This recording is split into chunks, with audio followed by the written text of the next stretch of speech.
Hello. Hello. Sorry. By the Lord's grace, I will get to this. But hello. The Lord has revealed another message to me, and this message is called "Ice Shines Will Return."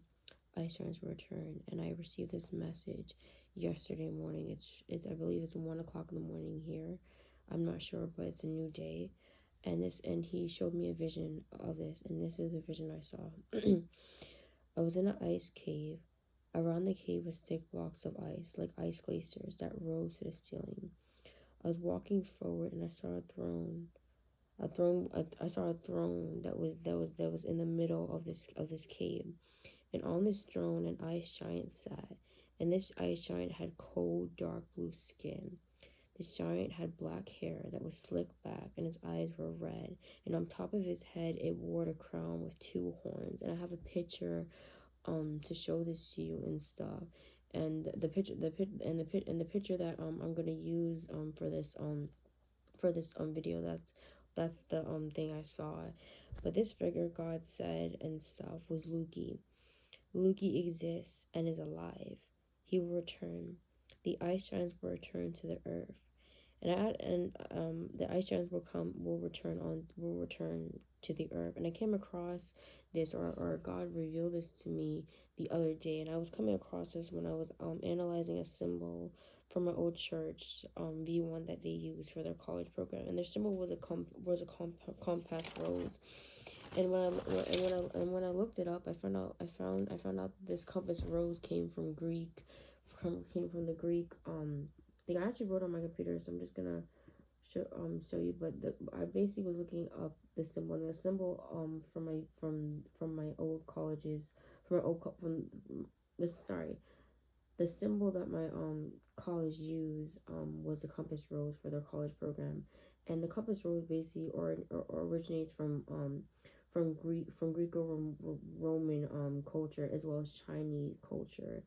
And basically and stuff, when I was looking at the compass rose, I came across the compass rose, and there's different meanings to this compass rose. But I looked up what the compass rose means in Greek, and when I looked up what the company rose mean in Greek, it basically this is what it means. The company rose in Greek refers to a system of naming direction using the ancient Greek wind gods, the Nami, Bros, North, Nortis.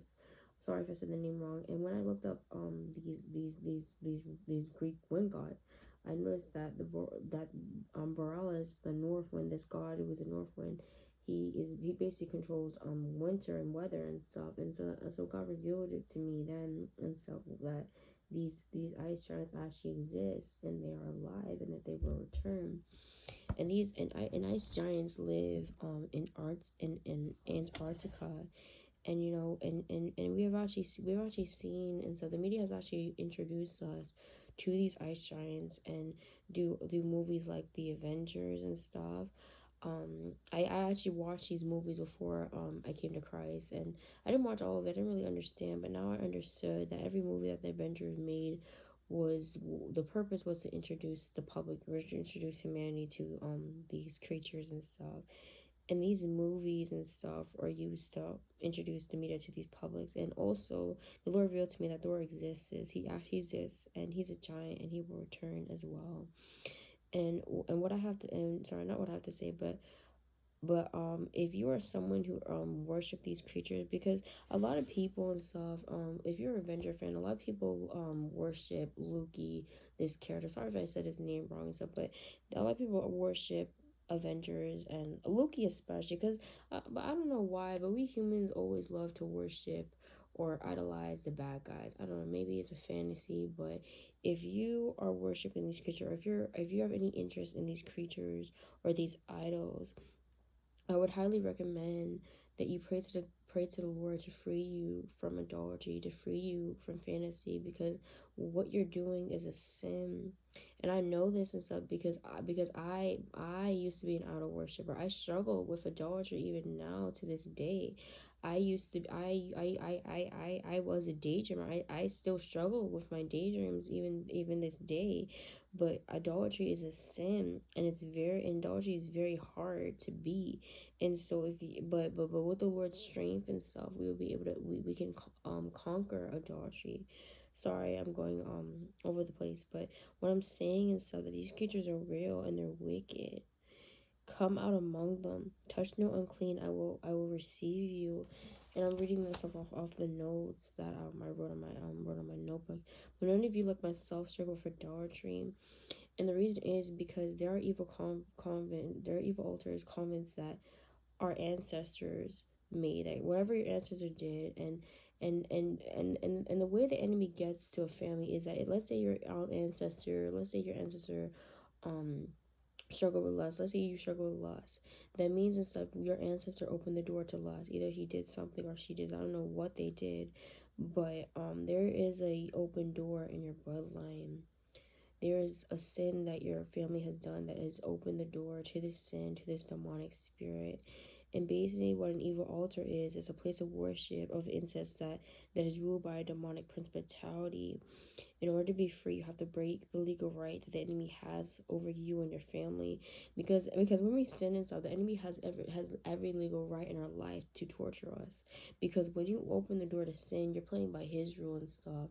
And so if you're in sin, or you're living in sin, or if you're living in sin, you have welcomed the enemy to play house with you. You're basically saying, oh, here enemy, come in. That's what sin is. Sin destroys you. Sin, that's why sin separates us from God, because when we sin and stuff, we're rebelling against God, and we're welcoming the enemy into our midst. And so when you are sinning, or you are in sin, or struggling in sin, or your family's in sin, the enemy has a legal right to reign in your life. And you have to break the legal right that the enemy has over you. You have to break the generational curses of your family, the evil altar. You have to pray against the spirit that is operating against that convent and tear it down. And yesterday, God had me read Judges 6. And Judges 6 is basically a story about Gideon, who God rose that God rate that God rose to save his people, the Israelites, from the Midianites, because the Midianites were hurting them, terrorizing them. And it's all because they disobeyed God. They worshiped the gods of the people upon that man, among that land, and they shouldn't have. And so he rose up Gideon, and in Judges 6 we see that God instructed Gideon. Judges 6, we see God instructed Gideon to tear down these altars. And in order to be in union with God, in order to truly serve the Lord your whole heart, these altars in your life, your family life must go. You have to break and burn and destroy these altars during these altars, because God is a jealous God. God and Satan cannot dwell in the same place. And as it says in the Bible, you cannot drink the cup of demons and drink the cup of God. You cannot serve two masters. You'll either hate you'll hate one master and you love the other. And this is a process. Like I said, deliverance is a process, because I know we humans want to be healed and want the easy way out, but it's not that easy. These demonic spirits that are not leaving without a fight, especially marine spirits. And Lord revealed this about me about marine spirits. If your family, if you are someone who has worshipped mermaids, if your family has worshipped sirens, mermaids, or any thing under the sea, these marine spirits are so stubborn that they will not leave without a fight. You will have to fast and pray to get them out. Like Jesus says, some demons come out of fasting and prayer. And like I said, deliverance is a process. You have to be patient, and you have to break the legal rights, and it takes time, but the Lord will deliver you. Trust in the Lord, and he will deliver you and stuff from these generational curses. God rose us up to be intercessors for his kingdom. God rose us up. God gave us authority over these things, and it's time we take back our authority. It's time to step in alignment with God. And that's not easy and stuff. Like I said, everything's a process. The Christian walk is not easy. The Christian walk is I refer to the Christian walk as a baby walk. And the reason is because a baby walk is when you grow. Because when we're babies, we crawl. Then when we're toddlers, we walk. And then when we're kids, we speak. I honestly feel like the Christian walk is like a baby.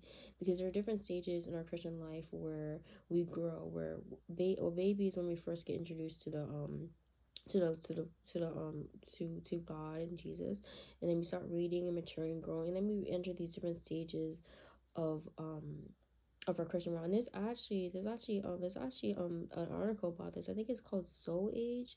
There's actually an article. I don't know if it's true or not, but there's actually and stuff some there's actually ages. There's actually soul ages where in this article I read that there are different ages, or there's different ages that your soul is, like a baby, a child, and I will leave a link to that post down below. It might be helpful and stuff, but or I'll just post in a separate post. But like I said and stuff, we have to break these legal rights. We have to break these generational curses. We have to walk in authority. And if you are someone who's struggling with sin, or if you're saying, I don't know how this can be, trust the Lord. He will deliver you. The battle has been won for you. Jesus took all the iniquities and sins of your sins and your family, but you have to break the legal right.